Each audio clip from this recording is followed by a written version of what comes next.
No, yeah, well, yeah, never mind. That was a stupid question. No, there are no stupid questions. Yes, there are. Just the ones you don't ask. That's sometimes the smartest thing I do is not ask questions.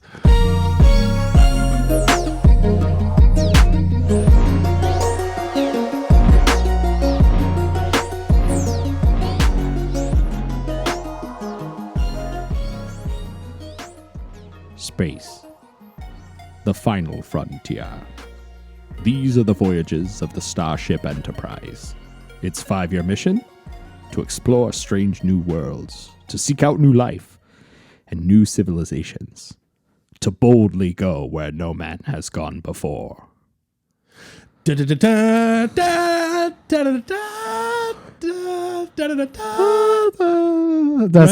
wrong. Right? Yeah. Hey, everybody, and welcome to From the Middle, episode 23, the one all about Michael Jordan and LeJean Brames.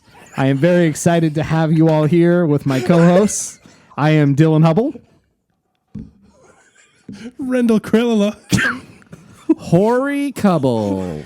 And this is episode 23 of From the Middle. I don't know what was funny in there. Okay, so my father-in-law, who's very conservative, had someone in his church, and one of my father-in-law's favorite things to do is what we just did, to switch the first letters of names, right? Like we just did. Yeah. And he was doing that to be silly after church one day when Betty Walls approached him. Yeah. How does it end? Oh, poor Betty. And as it finished coming out of his mouth, his face just goes bright red because he's just now done that. Oh, poor guy. That's one of my favorite stories about my father-in-law. Yeah, that's great. Yeah. I have a completely random thing that I've been wanting to talk to you guys about. So right now I have a freelance client from South Africa. Okay. And he was telling me about ostriches. Okay. So if you have a cattle ranch in South Africa, they build an outer perimeter for the ostriches to run. And they use them as guard dogs. I'm not even joking. Really? They will use them as guard dogs because they're absolutely terrifying, territorial, and ferocious. Wow. This is 100% true. We're doing some projects together, and he's telling me about ostriches, how you can ride them, and that. He goes, no, but you don't mess around ostriches. Because if you won't outrun them, obviously. Right. And they'll do one of two things. If you're belly up on the ground, they have a middle talon like a velociraptor, and they will cut you. They'll cut you sternum to, and they'll cut you open. If you flip over on your back, they will stomp you to death. Wow. So. Holy. Isn't that interesting? I thought the client story was going to be like, he's a prince of South Africa, and if I wire transfer him $10,000. No, he was just telling me about ostriches, and I was crazy. like, I didn't know that about ostriches. I'm afraid of ostriches now. At all. But he's like, they're absolutely terrifying. It's gonna be dark when I head out to my truck tonight, and I'm going to be almost scared. Have you ever seen that video where the guy in Australia, a kangaroo has his dog? No.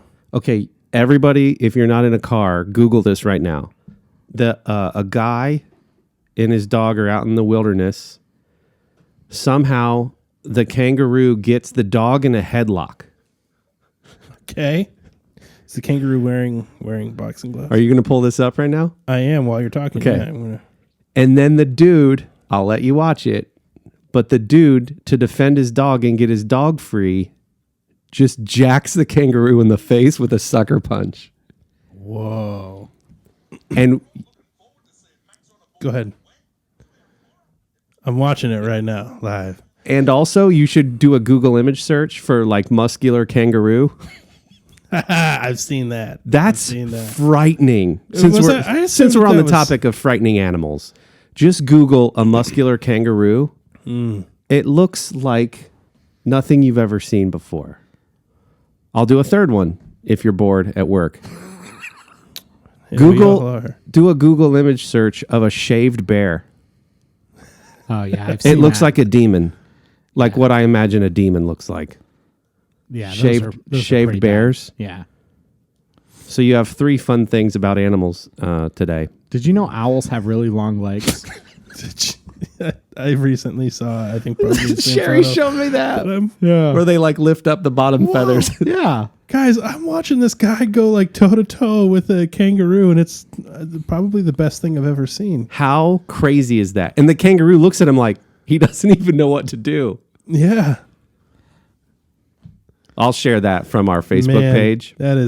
I'll share the link to that. That was fun to watch. Okay. Yeah, anyway. My brain definitely went to the like one of the first scenes in Jurassic Park where is it Sam Neill's characters? I forget the actor's name, but with the the kid. little kid saying like it's basically a velociraptor is a big bird, and then he's explaining how Yep. velociraptors hunt, and he takes the talon or whatever, and he slices like fake slices across his belly, and Yep. he's like your guts would spill out. Yep. Not to be gross, but that's immediately what my head went to. Speaking of Jurassic Park, and we shared this from our Facebook page, all the original actors are coming back from the new Jurassic World. Yeah. Super exciting. Yeah. That is exciting. I was a huge fan of the original Jurassic Park. Yeah. 2 and 3 were good. Jurassic World was good. Jurassic World Fallen Kingdom was good, but the first one was amazing. And so Exactly, I am yeah. so excited. It was. Sam Neill plays Dr. Grant. Laura Dern, hot off of Star Wars The Last Jedi, is Dr. Ellie, and Jeff Goldblum as Malcolm. You're a big Jeff Goldblum fan. I like Jeff Goldblum. Did you ever see the movie Spinning Boris? No? No, that was a weird kind of like indie film where basically he's part of a small group that's like a political like PR campaigning type group, and a Russian like oligarch hires this PR firm to come help them in the Russian elections. It's interesting. It's it's absolutely what you'd expect. Jeff Goldblum in Russia equals weird, and so it's really Jeff good. Goldblum lately in anything equals weird. I love the guy, but he's a little quirky. He is I a watched weird him fella. on Hot Ones, and he's just like this quirky thespian, sort of like Yes. really interesting, very charismatic. Watch him on Hot Ones. It's just Yeah, I've seen the Hot Ones thing, and I like Jeff Goldblum, and I like his persona outside of the characters even. But it still seems like he is trying really hard to be something, and I don't know what that thing is that he's trying to be, but it feels contrived to me. But I still like it. I'm Yeah. still going to see whatever. I don't know if there's a better quirky pairing than Jeff Goldblum and Will Smith in Independence Day. I can't think of two people less suited to be in a movie together that work, and it works. I would like if listeners can think of weirder examples of a primary duo in a film. Ooh, that's a good one. That don't belong together, but somehow it works. I would love to hear it, because if you can think of a better one than Jeff Goldblum and Will Smith, I'll be excited. And if I haven't seen the movie you're talking about, I'll watch it if you think it's better than that, because what a quirky pair, and it's a great film. Also, he's getting a Disney Plus show as part of the Disney acquired National Geographic when they bought Fox. Yeah. He's getting The World According to Jeff Goldblum, which right. I think kind of how I understood the show is it's going to be like almost like a How It's Made type show, but he's like going along and narrating, or like Dirty Jobs, but all these random, anything that they could send him off to do. Yeah. It's The World According to Jeff Goldblum. So That's fun. One more reason You're definitely gonna I'll be watch that. tuning into Disney How to Plus. create a dinosaur paradise. Yeah. So I don't know what they're going to do though with the new Jurassic Park or Jurassic World or whatever, but super exciting. They're all back. The Rock will be in it probably. I'm sure. Yeah. my guess. He's the highest paid. I think he's going to be a dinosaur. Or maybe They won't even have to do any makeup. That's just going to work. I think that maybe the dinosaur world is going to be ruled by the Scorpion King. Could be. What a bad movie. What, Scorpion King? Yeah. Yeah. It was terrible. Yeah. And It was The Rock's breakthrough moment. I really wanted to like it. Yeah. Yeah. I think seriously though, for Jurassic World with all of them, if he's not some kind of bounty hunter, mercenary, I'm going to be shocked. Yeah, no, I think this is the second one. So I think by law that he has to be in every other movie that comes out. Yeah, that makes sense. Is the thing. So all right. So here it is. So everyone, keep an eye on the movie theaters for Jurassic World 3. He's a dinosaur. That's great. You mentioned the Scorpion King. I had to mention something I discovered on the interwebs the other day. It's a YouTube channel called The Corridor Crew, and it's a group of visual effects artists who reimagine terribly done scenes from movies. So they took the scene when the Scorpion King comes out with the scorpion legs but the rock torso, and how bad the CG was in that scene. But they just said, okay, we don't have any work to do today. We have like half a day. Let's just fix that scene. Mm-hmm. And so it's this group of guys who do this for a living, and they reimagine that scene and they fix all the visual effects. But you learn like why it looks bad to your eye. Like, you don't realize why it looks bad, like some of the effects that they're doing. Yeah. But they just break down visual effects in lots of other movies. It's pretty cool if you're into the artsy fartsy side of film. Check out the Corridor Crew. Free shout out for them. And you also introduced me to something I had never seen before on YouTube when I was at your house the other day. Yeah, let's talk about it. Quick thought, though, on the CG and Scorpion King. Even as a kid, my reaction to that was, why not just human legs and he's like almost immortal? Mm-hmm. Why? He's The Rock. He's already huge. Just make him look like a guy who's super hard to kill. I don't understand why he had to have literal scorpion legs. So bad. Okay. So I did something amazing and introduced you to something because I'm so thoughtful and kind and I'm caring. so excited about it. And so tell us about it. No, you do it because you introduced it to me. I only saw the one thing. Well, I don't have as good of a description for it as far as the whole breakdown of what the show is. But essentially, I think BuzzFeed does the videos, and it's a cartoonist versus an animator. Is that right? Mm-hmm. Okay. Nobody knows the difference between those two, so I'll let you describe that. True. Nobody really knows. So there's two people that can draw, and they're drawing digitally, and they're given a thing to draw, like a Cintiq tablet, which is a $3,000. Also, no one knows what that is. It's just like a $3,000 fancy iPad. This is why Pro. To be fair, with a stylus. That's why I said you should describe it. So, so they're given something to draw, like a character, like the Flash or Homer Simpson or something like that. Neither of them can see the other person's take on it.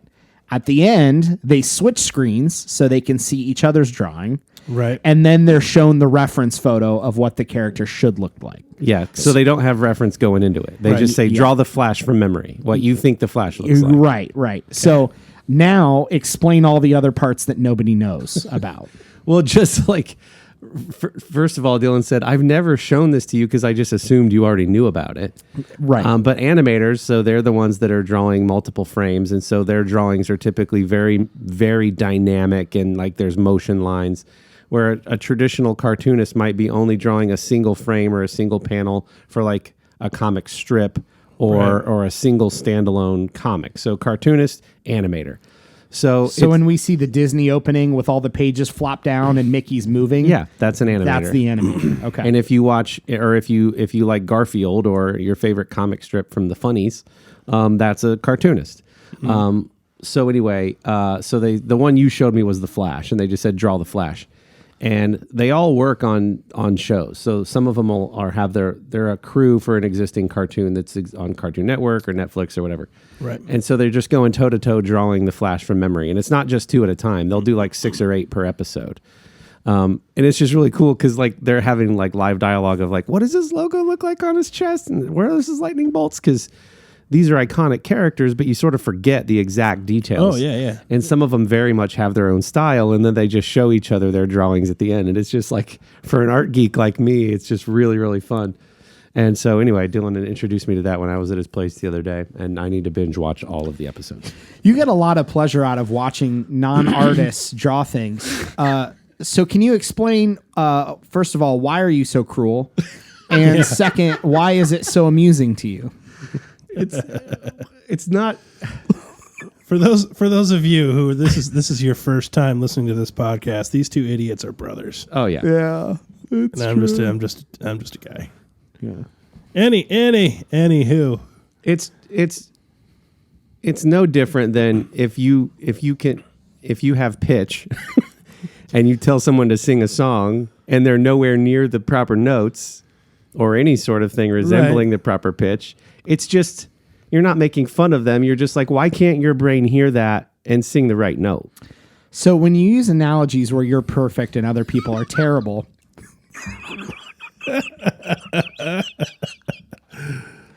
Sorry, but seriously, I can understand though. In all seriousness, I can understand where you're coming from. It's interesting having been literally trained to do something. Watching somebody who has no knowledge of that thing attempt it would be, but you're interesting to see how they take on. You kind of made it sound like though that like Kory likes to go to parties, yeah. and just like with a pad of paper and a pen and just like hand something to somebody, be like, here, try to draw something right now. Yeah. You suck. Yeah, I've seen him do that. What you just described, I've seen happen. Okay, let me come up with an example where I'm the opposite end of the knowledge spectrum. Yeah. So if a mechanic said, take the wing nut off of the air filter, and I'd go, what? Or like when I walk into the mechanic shop and go, that was a stupid example, right? Like where I have to make the noise of the noise that my car's making because I don't know how to describe it to him. That's a Brian Regan bit, right? Like, yeah. What's wrong with your car? It's going. Can you fix that? So that's why it's not like haha make fun of them at a party. It's just like, why can't you move the pencil enough times to make it look like that? Like if I gave you no time limit, it's right in front of your face. Yeah. Just make marks until the thing on your paper looks like the thing that you're drawing. Like I don't understand why. Like, what's wrong with you idiots? Okay, it's literally right there. You just keep making. You can erase as many times as you want. Just keep making marks until it looks like that. Isn't that a thing somewhere on the internet? Like things explained badly. Like drawing is just make marks until it looks like those marks over there. Yeah. Like literally just use the utensil or the drawing thing in front of you. Yeah, you just draw it. That's all. Just draw it. I mean, yeah. Anyway, how did we get on that? Oh, the show. So it's really great. You should watch it if you care about drawing at all. I don't remember. Is there official? It's BuzzFeed hosts it. It's cartoonists versus animators. I think it's just called Cartoonists versus Animators. Yeah, I'm sure if you search cartoonist versus animator on YouTube, it'll come right up. Anyway, thank you for sharing. Yeah, and as somebody who has no ability whatsoever, like drawing like that, it's still super interesting because I think the part that I like the most is these people all have very different styles, not even just the animators versus the cartoonists, but they'll have multiple animators who even draw wildly different. That sounds obvious. Like Simpsons does not look like Justice League cartoons. But you don't really think about that when people are trying to draw something in what their mind, like they're trying to draw the same thing. Yeah. You just assume that they're all going to look pretty similar. But they're still very different. And as all things that are interesting in the world today, if it's just the right length, it's so digestible.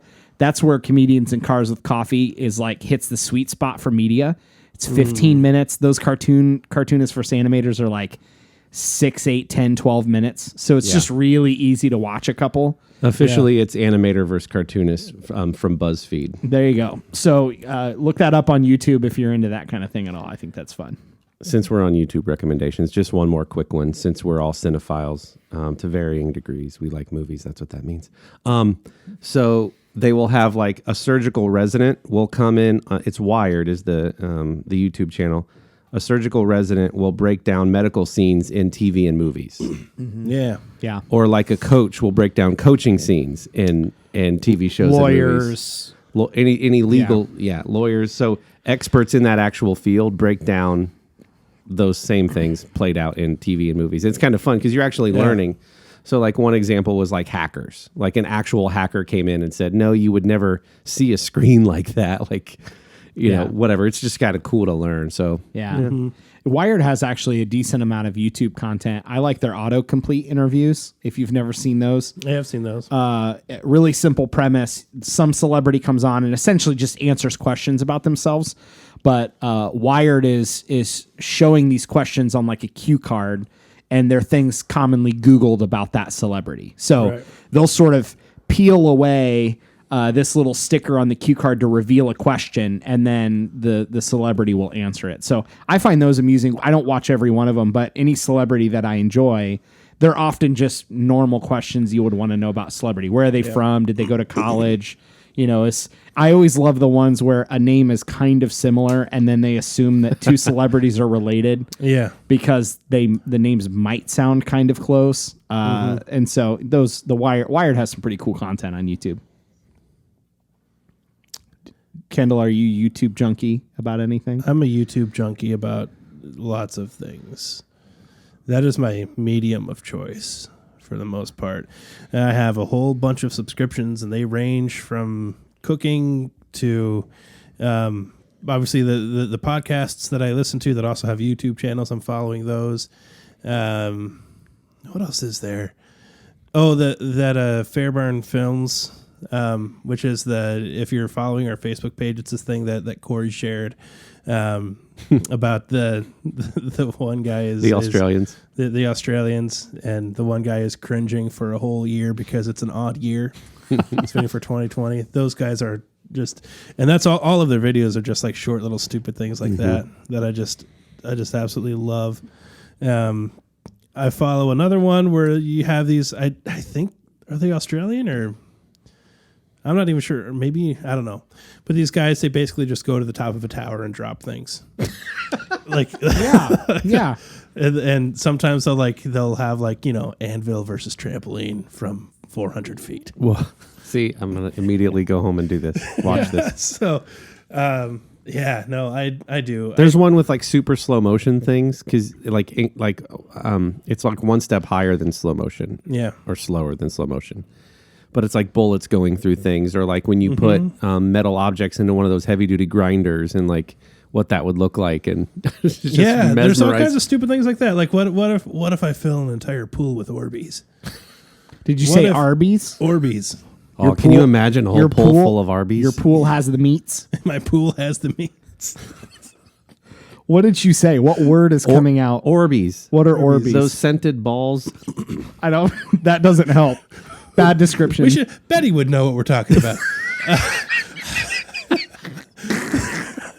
Nice. Way to bring it back. There are things that I'm pretty sure are they were created for the agriculture industry, I think. I immediately went to a pool of roast beef sandwiches, so I would love a better description. We're a far cry from that. So picture a ball that has some kind of a biodegradable gelatinous shell. Inside of it is absorption? Is that what they start out as these small little things, and then you put them in water and they expand like a crazy amount of time their size. And they hold on to that water, I think, and retain it. And then I think the idea is for irrigation purposes. You can use those somehow for that. I don't know. Maybe we're talking about different things. Are you describing a sponge? No. Okay. Not really. Like the little animals that you would put in the bath.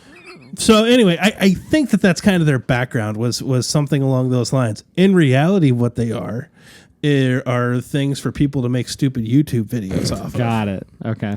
And so they do crazy things like fill a pool with millions of these things and then jump in. I thought they were like home decor that just happened to smell good, and they're these little gelatinous balls that you put in a dish and they just smell good, and that might be another application for the same concept. I have a lot of fact checking to do. You do. We're gonna keep you busy with things like that. Other stupid videos of I don't know. Let's fill a fish tank with Coca-Cola and then throw 5,000 Mentos into it and see what that does. Yeah, World War. Good. So speaking of Arby's, did you ever try that unofficial menu item that they will make, the Meat Mountain? No. Is that what it was called? Do you guys know what I'm talking about? Yeah. Didn't you have one? I did. Yeah. It was like a $25 sandwich. They didn't question you? You asked for a Meat Mountain. They knew what you were talking about? Didn't question me at all. They knew exactly what I was talking about. Really? Yeah. I don't know if it was for a limited time. For some reason, I'm always scared to ask for an off the menu thing. So I'm like, what if they're new and they don't know what I'm talking about? And then I look like an idiot. That's how much I care about what strangers think of me. You did ask me if I'd had the new Taco Bell item.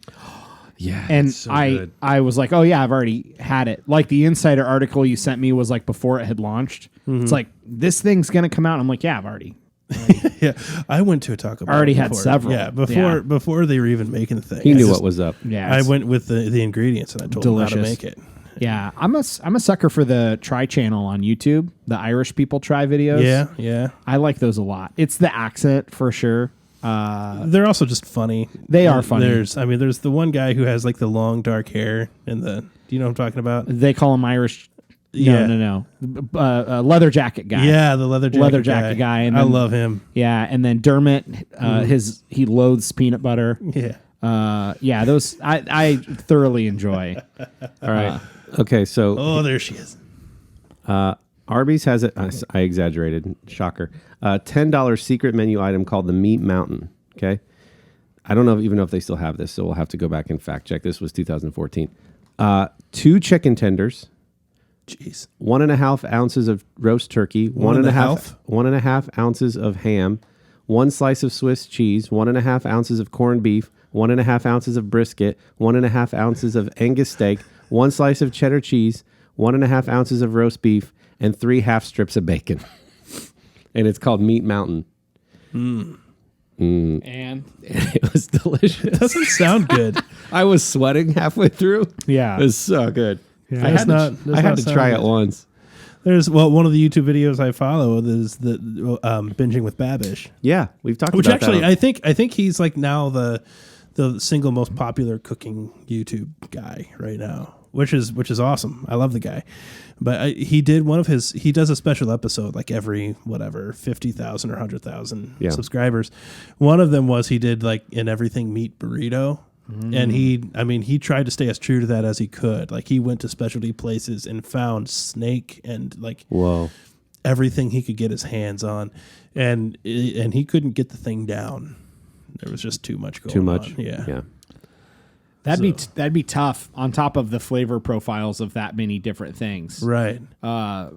just the sheer volume of something with that much. Well, so I think if I remember right, he took all of those meats, made a giant mixture, and then used an appropriate amount of that mixture to make the burrito, if that makes sense. Not like blended.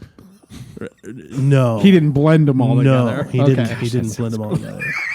But it wasn't. I mean, the burrito was comically huge, but it wasn't like the size of Yeah. your desk. Oh, Megadesk? size of Megadesk. Yeah. Yeah. Yeah. You guys know bad lip reading, right? Yes. Oh, that's one of my favorites too. And when Jimmy Kimmel used to do unnecessary censorship, Yes. do you remember that? Yeah. I don't. He would bleep things that weren't bad, but he would bleep them in strategic places to make it sound like they were saying horrible things. So like reality TV. Right. No, like a kid talking about his favorite stuffed animal, but he would bleep it so that it sounded like the kid was. That was a Right. really bad description. No, if you were to say if somebody were to say, you know, hey, do you want to put your phone in my purse? He would bleep it so it sounds like, hey, do you want to put your beep in my beep? Yeah. Okay. So it's like that, but like for Sesame Street and like Dora the Explorer. It was called This Week in Unnecessary Unnecessary Censorship, where we censor things whether they need it or not. It's really good. It's worth a Google. Check it out. I really did not like. I had used YouTube on and off for years. I really didn't get into YouTube a lot until it was an app on Apple TV. Okay. And even later, the newest Apple TV where there's like an app store, because Right. then you got the remote, you can search with Siri and whatever. That's really what I still don't really get on YouTube like on my phone or iPad or anything. And I know people spend tons of time doing that. I am absolutely the weird one where it's like, no, I'll watch it on Apple TV, but that's about it. Yeah, like social media is not big for me, but like YouTube is. Yeah, that I is like- your social media. Yeah. I is my like social fail media. videos too. See, Yeah. a perfect example, Apple TV and probably various things. There's an app called Pluto TV. Yeah, they have Fail Army channel. And they have the Fail Army channel, which is awesome because then it's just looped 24 hours a day, 24 hours a day, right by the cat channel. which is essentially, America's Funniest Home Videos, Yeah, basically. but it's just people Yeah, and failing. every now and then they'll show you of people actually doing things and not getting hurt or being dumb. Right. Yeah, without stupid jokes from the short guy from Yeah. Oh, Fresh so, Prince. so many breaks. My kids love that show, and it's something we can put on, and I don't have to worry about. Yeah, for that reason, my family watches the show too. But fail videos are great, but sometimes it almost makes me mad when there's like an Olympic gymnast who's like obviously spectacular at whatever they're doing, and it's the one video where they happen to mess up. Yeah. It's not as funny to me because it's like you're otherwise awesome. This is just the practice of you doing your thing where you mess up. There's a lot of those. It's somebody that's brilliant at hula hoop in their living room, and then it flies up and hits the fan or something. Those don't make me laugh. It's the No. one where it's like the drunk guy who you're like, oh, and Chris D'Elia calls it the deserve it scale. How much do you deserve what's about to happen to you? Right. So if the deserve it scale is high, then this video is going to be hilarious. Yeah. But if you're like a really awesome athlete and you're doing the what do they call it, where they where they're tumbling across the floor and doing flips, and it's the one time where they eat it on their practice for the Right. day, that's not that funny. It's like, well, you're still spectacular at what you do. Yeah, I don't know. It's so funny. For I'm me, the ones I love laughing at, they've put a board on the back of a truck and they're going to jump it with a motorcycle. those are also funny. And I'm just watching this like, you're an idiot and you deserve every bit of you getting hurt. So the deserve it scale. So if Yes. the deserve I it get it. scale is Yeah. high, the video is going to be funny. I get it. I laugh at both yeah, that's fair. for sure. Yeah. And the ones I don't like, they show far too many car wrecks, which are really uncomfortable to watch for me. I do not like those where there's pedestrians on the corner. A car pulls out into the lane and then somebody, those to me, that's like, I don't want to see that's that. look away type cringy. That's not a fail. I mean, it's, They had one where two motorcyclists are coming around a corner down a hill. The guy in the back motorcycle has a GoPro on his helmet. His buddy in front of him, the motorcycle jackknifes. He slides right under the front tire of a semi truck. The semi just happens to stop right before it crushes this guy's head like a melon. And they're like, "Isn't that funny?" And I'm like, No, because that video, That is not funny. that video that's goes. horrible. There are videos where that goes the other way, and I don't want to see that. Right. Which used to be I mean, steak show and, me the steak video. and cheese back in the Not day. necessarily funny, but still a video I want to see. Is one that I did see where it was a motorcycle accident where the motorcyclist ends up riding the hood of the car perfectly safe. Yeah, So I saw that don't- same one. I don't mind seeing that one. yeah. Anyway, hey, this isn't all we wanted to talk about today. No. But we're 32 minutes in. Can Huh. I? How We're just about being that? real.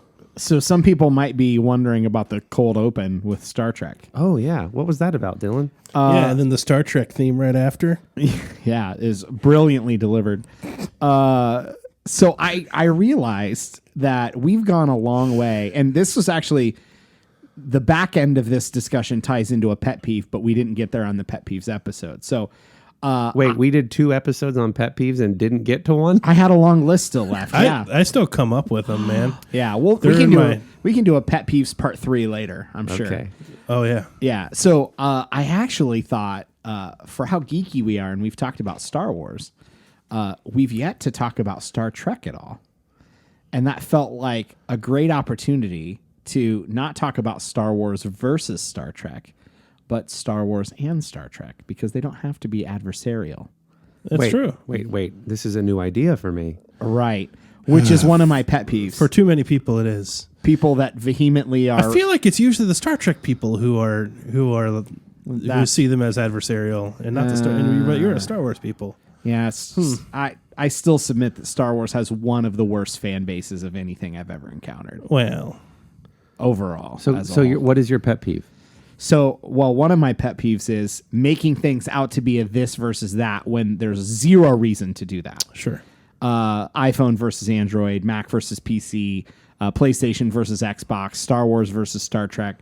None of these things have to compete. Marvel versus DC. Marvel versus DC. Yeah. So the pet peeve is making things out to be heated debates. You can discuss them and prefer one or the other. I prefer Marvel over DC. That doesn't mean you hate anything DC. Doesn't mean I have to hate or need to debate anyone who likes DC.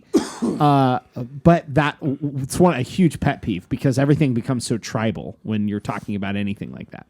But I thought it was a great opportunity to talk about Star Wars and Star Trek. So I think we should start. Do either of you have any strong feelings about Star Trek? Not strong. I like Star Trek. I also like Star Wars. All old stuff, And I've new seen stuff, old stuff and new TV, stuff. movies, Both. all J.J. Abrams plus the classic. Okay, all of it. Yeah, got it. all of it. So, Captain's Log, just the other day at our family get together that I mentioned last week, my brother-in-law is a huge Star Trek fan. My wife's family are all Star Trek fans, and her family is what you just described. They love Star Trek and they hate Star Wars. And you start, and it's just, and so what my brother-in-law was saying was his point was that Star Trek is real science fiction, not that crap that Star Wars comes up with. Right. And I mean, I look, if we're talking about science fiction, if you're saying which one is the better science fiction, or is true to the genre of science fiction, I would probably agree with them. Yeah. But then my point was yours, is that like it's not an apples and oranges thing. Star Wars is much broader than that. It's much bigger. Their audience is not just science fiction nerds. Right. They have a much broader appeal, and I'm sure that that's by design. And Star Trek is much more niche, and to the scientific crowd and science fiction crowd, and I'm sure that that's also by design.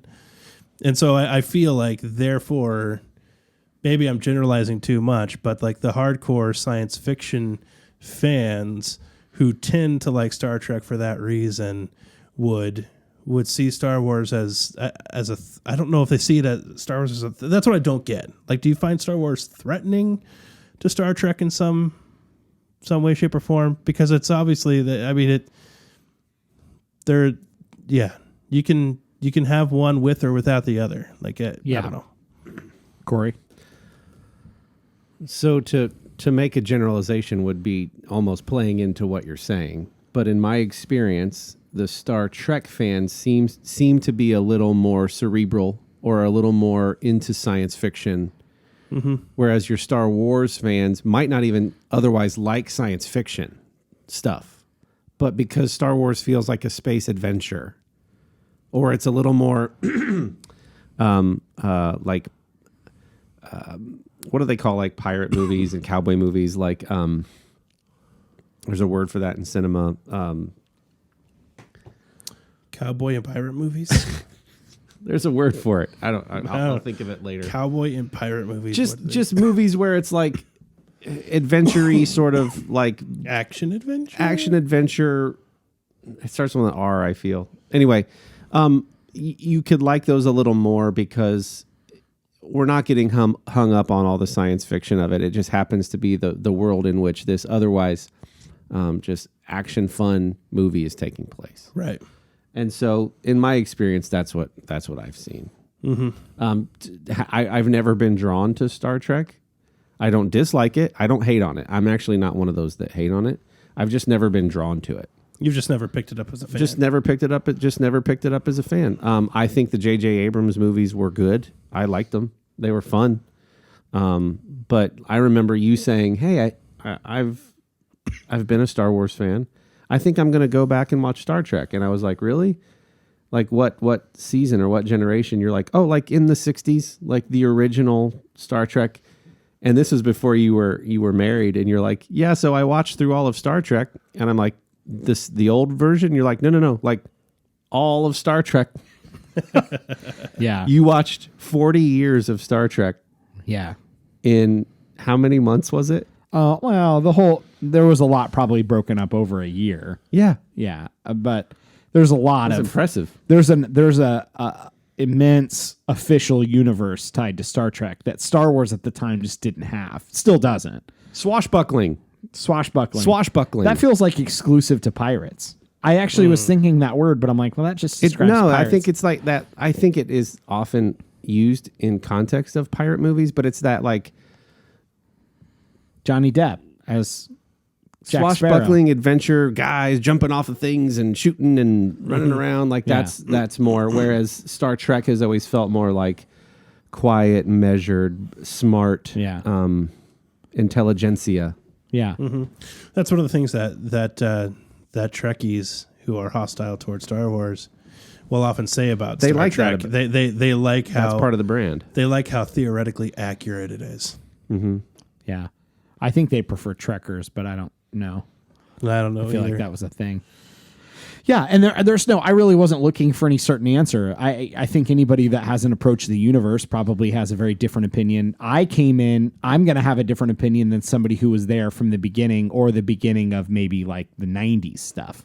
Right. Because how I approached it is a little different. I only remembered literal minutes of the Next Generation being on TV as a kid here or there. Our parents didn't watch. Nobody in our immediate family watched Star Trek. Kevin did, our uncle. Sorry, I'm thinking parents. Oh yeah. But that's where like we siblings, saw parents. it. If any, was probably If Next any, Generation. yeah, minutes at a time. And the only thing I really remember was Patrick Stewart in uniform and some aliens, and I knew it was in space. That was about my entire opinion. It's not even opinion. That's just what I knew of Your it. experience to that my point. experience to that point. And so it wasn't until now, 10 years ago, J.J. Abrams did the 2009 reboot of the same name, just Star Trek, Right. with the marketing tagline, "This isn't your father's Star Trek." Right. So Right. like that's how the movie was promoted. And I remember going to see it with my roommate, good buddy Brandon. And we went to the theater, and he asked me what I thought coming out of it. I'm like, I loved it. Like, if this is Star Trek, I could go back and watch Star Trek. And he's like, well, it's not exactly Star Trek. Because really, the Chris Pine, that reboot, excuse me, that reboot was the popcorn sci-fi, not really sci-fi, space adventure popcorn summer flick, right? And that to me, as I started getting into the Trek universe, that to me was the difference. I would agree with both of you. Star Trek is traditional sci-fi, cerebral, cultural, very social commentary. Exactly. Yeah, they're hitting cultural issues hard in Star Trek. And that's from the very beginning of Star Trek. I mean, that's the first kiss between a interracial kiss on television was the characters in the original Star Trek series. And so this is very much a social, cultural commentary, cerebral. And so for me, that's why they don't feel at odds. They're just different. Star Wars is this space, almost Western adventure fantasy thing. Doesn't feel sci-fi at all. Star Wars never. Midi-chlorians was the first time they even kind of approached anything scientific. Right. That they were trying to use. And it wasn't our world science, it was their world, their universe science. And that's not it at all. That Star Wars is a very adventure driven, traditional character archetype type driven story, where Star Trek is very much a science fiction. It's a character driven drama with a little bit of action and heavily relying on social culture commentary, sci-fi elements. And then you have some shows that might be in the middle, like Battlestar Galactica was probably a little bit in between, the old one and the new one. And then you had Firefly, which always felt much more like Star Wars to me than Star Trek or Battlestar Galactica. Sequest? Sequest. Is that the one with the dolphin? What do I think of then that? you had like Seagate and Stargate, and there's a lot of different stuff. So I got into it really late, and then I went back and after talking quite a bit with some friends that I worked with at the time, they're going, well, I wouldn't maybe go if you've never really sat down and watched anything. Maybe don't go back to the original series. Yeah. Maybe you should go back to the Next Generation and go. watch some of that in the 90s. Yeah. So Star Trek is for people who are smart and like to think. And Star Wars is for people who like shiny things. That's Right? That's exactly what I Kendall's think saying. that's what we're saying. I'm blood red mad. Yeah. And a lot of our population likes things simple. Let's just call them simple people. Oh my god. And for them, Star Wars is what they can handle. Why don't you? Oh, jeez. Why don't you play with this bright lightsaber? Go wave that around. Yes. Swashbuckle, to engage in daring and romantic adventures with ostentatious bravado or flamboyance. Daring, romantic, heroic, daredevil, dashing, adventurous. Can you explain to the Star Wars people what ostentatious Screw you and the horse you rode in on, man. You know what? I'm tired of this. I literally just broke my mic stand. Who's the famous physicist whose name I tried to remember in episode 0? Neil deGrasse Tyson? Neil deGrasse Tyson. So he would probably look at much of Star Trek and go, yeah, that's based in science, that's accurate, or physics or whatever. Whereas Star Wars takes some liberties with some things. Sure. Right. In an effort to make a better story. Yeah. And I think with Because the correct answers to Dylan's list are Apple, Marvel, PlayStation, and Star Wars. Those are the correct answers. to which question? I'm sorry. Your whole list at the beginning Yeah. of polarizing camps of things. Yeah. And I'm gonna, Oh, right. It's Apple, Marvel, PlayStation, Star Wars. Everybody else is wrong. This is why we can't have nice things. Yeah. 96% of people just went, thank you, Kory, for finally saying it. Yeah. So that brings up a question. Are we reasonable to a fault on this show? That's a premise that you've wanted to discuss before. is. I think that's a premise for another time, but I don't even know what that premise means, but I'm excited to dive into it. yeah, I feel like that should be a whole episode, like at 50 or something. Like we just, Okay.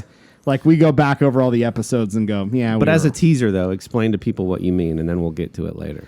well, yeah. So the idea are essentially being reasonable to a fault. Are we essentially non-committal, either out of a lack of a desire to commit to an idea or whatever, or because we don't want to offend somebody? The whole premise of this podcast? Yeah. Well, no. Being centrist? That was just a question. No, I'm asking. Sure. Did we just play out what you just said? Yeah, I think is so. it the stand for nothing or you'll fall for anything thing? Yeah, maybe. I don't know. That's what the whole idea would be. That's what we would discuss. Season 2 of this podcast will be from the left. Yeah. And then eventually, And then season 3 will be from the right. that one will just be on Kory's back porch because we won't have an audience anymore. Right. Yeah. I've got a cool back porch. You do. That's true. You guys All right, can looking come over. forward to You it. guys can come over. Your fancy Edison bulbs and everything. So anyways, I Did just he thought- actually make them? yeah. Yeah, he did. I hear he's a good artisan light bulb maker. Yeah, yeah. I contracted him. He's part of the gig economy, and I asked him to make me some lights. He works out of a warehouse in China. That's where that's where all those light bulbs are made. He just keeps He's a himself smart busy. guy. He's a Trekkie. Could be. He's much more cerebral, so he'd have to be.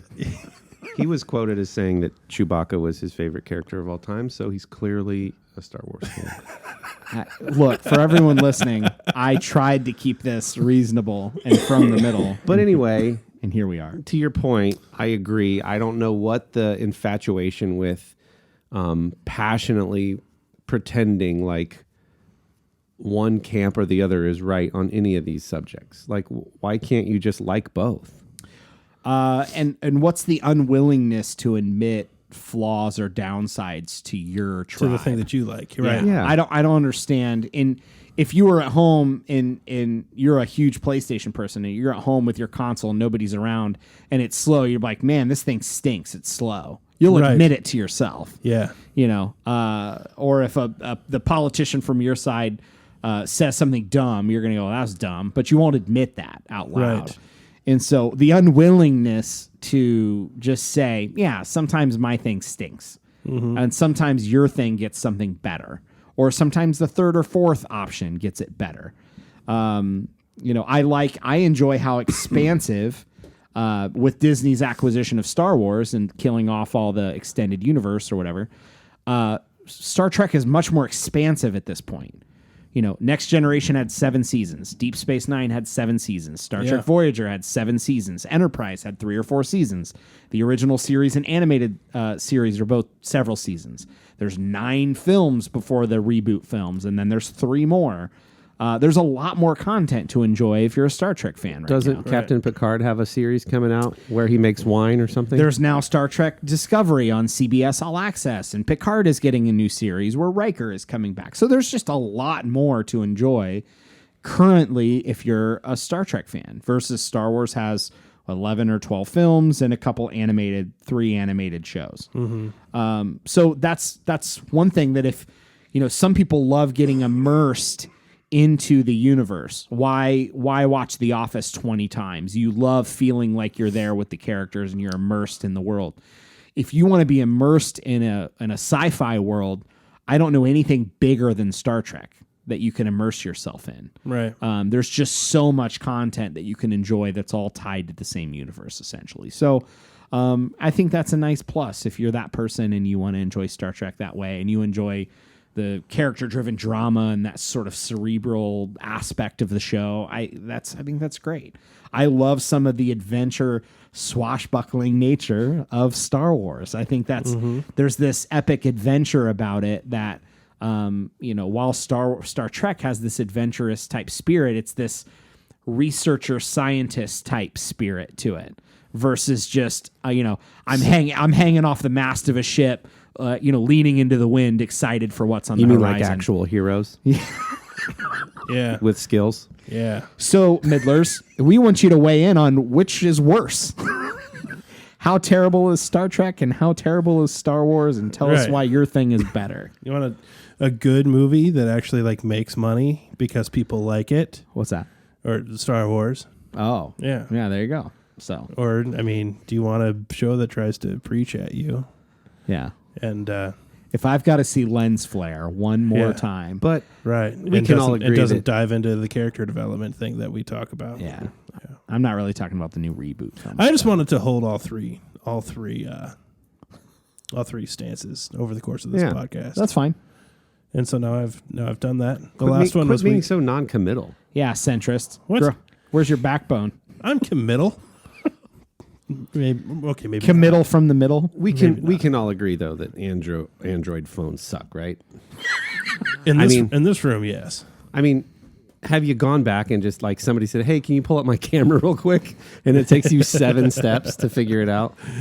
Yeah. And where do the photos go after you take them? Oh, you got to do 12 clicks to get through here, and then my gallery's hidden in this folder. But wait, you got to kill all the tasks first because. Well, it takes some time to find them because Google actually owns them all. The Android user doesn't. So it's totally different. Man, it feels like My wife went to a Galaxy for a week, Yeah. and then took it back. I mean, and went and just got the new iPhone. so clunky. Yeah, and that's the kind of stuff though. That's That's where what. it Yeah, starts. that's what we'll die on. Yeah. Is that hill? Yeah, well, I'm clearly comfortable picking the iPhone as my preferred Right. device. Yeah, and maybe dying on is hyperbole.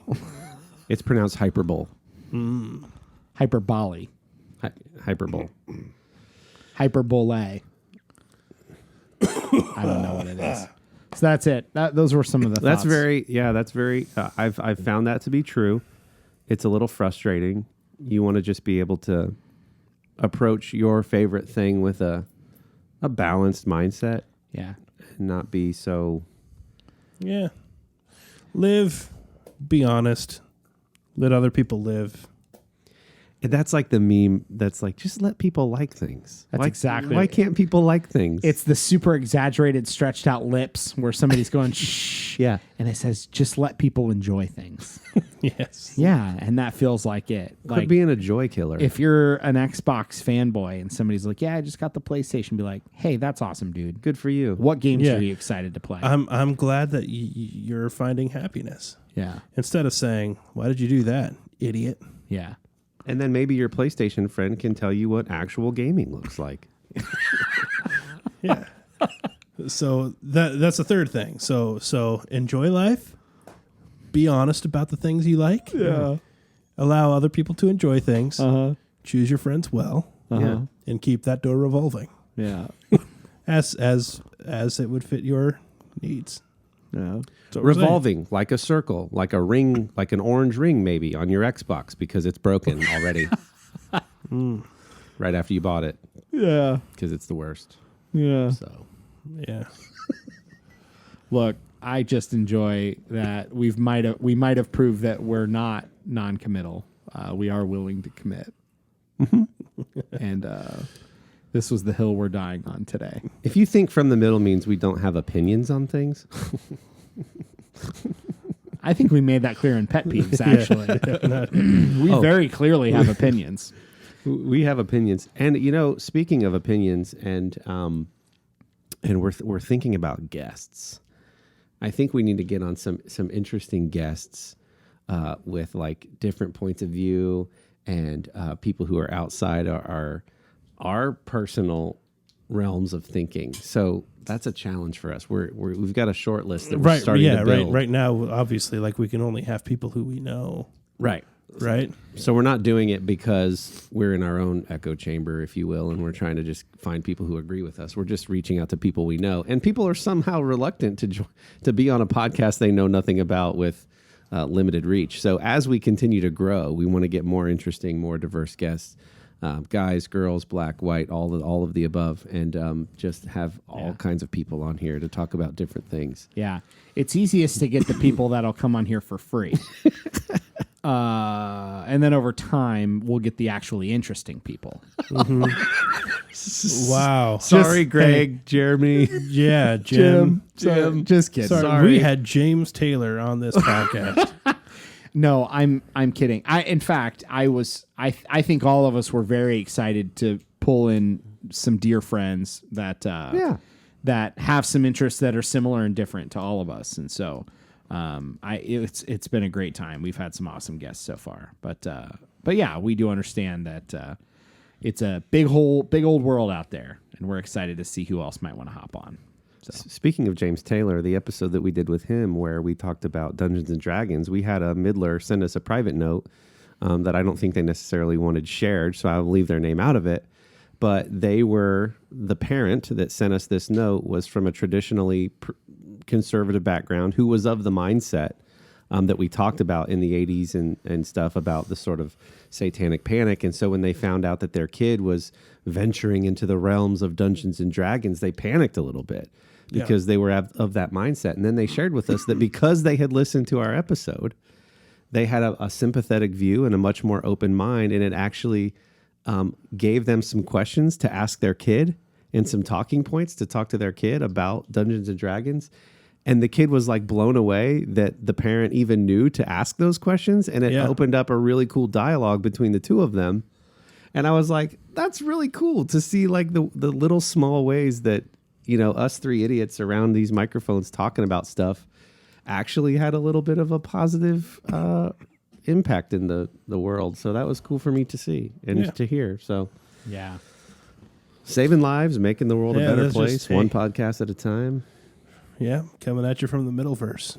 From the Middleverse. yeah. I feel like the easiest way to describe this is just Seinfeld in the Midwest. As I've boiled down the show. Without moving pictures. Yeah, but it's An audio version of Seinfeld in the Midwest. Yep.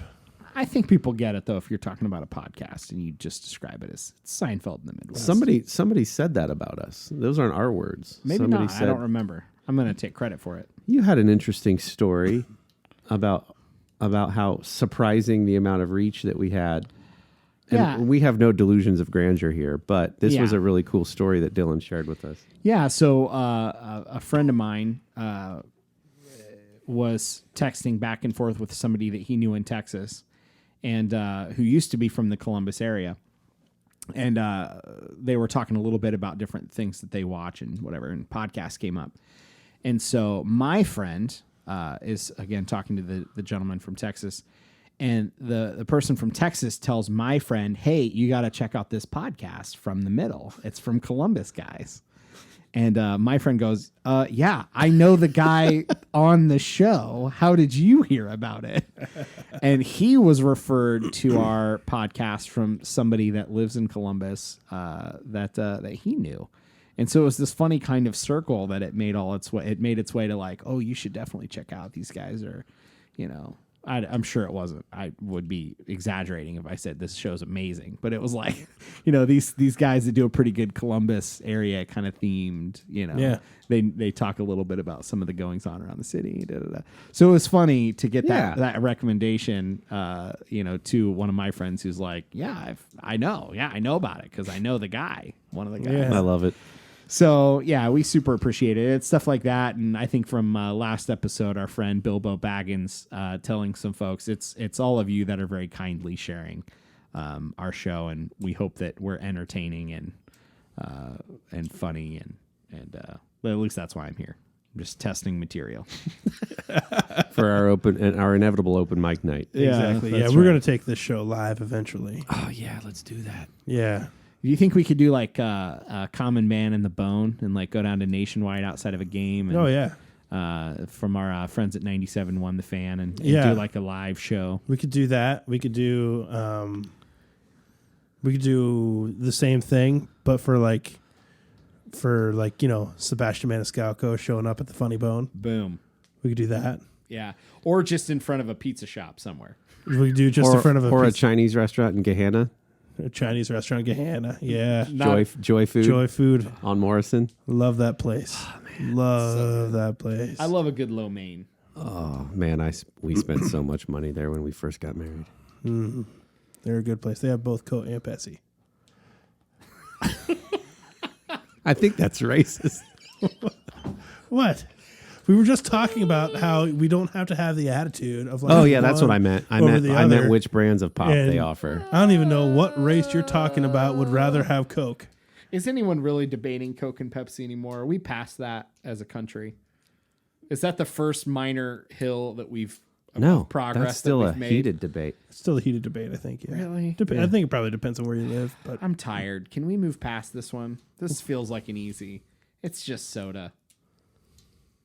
When if did you start saying soda, by the way? pop, Weirdo. soda, whatever. I don't know. This feels like the easiest it's molehill to pop. jump. You know why it's pop? You know why it's This is pop? Ohio. No, because soda already has a reference in the beverage world. If you go to a place and you ask for soda, what they should bring you is crappy tasting water with bubbles in it, because that's what you asked for. That's what soda is.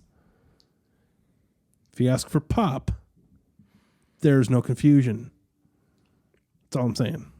That's all I'm saying. I ask for diet whatever, so they'll never be confused when I tell them what I want. Yeah, well, but then, well, I mean, Dr. Pepper or Coke.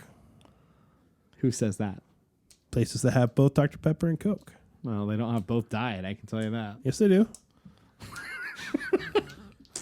I don't know. Your system's not foolproof, my friend. It just feels like the whole soda thing should be over. I think as more people drink like specialty waters and things, this whole pop one should be Yeah, done. we're revisiting this topic. Corey looks like he's. I hate it when Corey you guys fight. Why do you have to fight? Oh, we're upsetting our Star Wars kid. Yeah. Okay. Well, with that, doesn't- it feels like maybe we're winding down. I don't know what makes you think that. We've been winding down for about 20 minutes. Yeah. Well, It's been a long. This is It's been a good. long while. We've been walking you. Look, Meryl Walking you Streep down. isn't going to win an Oscar every time she's nominated, okay? And we're not winning awards with every single episode that we make. That's all I'm saying. But we're gonna work it on the carpet, though. Yeah, you can't sweep every time like Lord of the Rings sweeps Star Wars and Star Trek every time. So Yeah. that's a thing we also haven't discussed. Why do fantasy films get all of the Academy love, but the sci-fi films don't? Do fantasy films get a lot of love though? I feel like they do. I mean, I think They Lord get of the, more than the sci-fi films. Lord of do. the Rings was the outlier. Like, I mean, you can't. Seriously, like a movie like breaks records and it's not winning any awards. That's just wrong. I'm sorry. That brings up the question of like popcorn films and then high art indie films and why you can't just take the fact that box office sales and people just love one and less people go to the other, but it's better because it's more elevated high art Cannes Film Festival. Yeah. Like there's almost like they treat it like there's tiers of viewership and tiers of quality. Yeah. it's like, I think the proposal for that, like with the Academy Awards, because they need more viewers too, even for that. I think somebody has proposed essentially a blockbuster award that's not as major as Best Picture, Best Actor, Best Actress, whatever. But I think they've essentially proposed almost like a fan favorite. Yeah. As a slightly more minor award. Maybe like how some people view Best Independent Film or something like that. Sure. I think that's fine. Do that. Okay, I'll do it. Yeah, do that.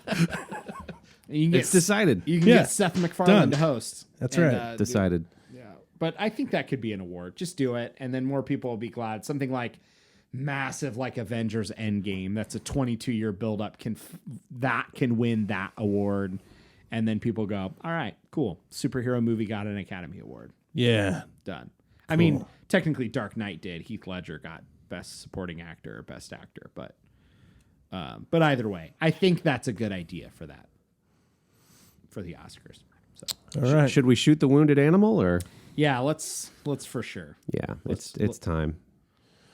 Nay.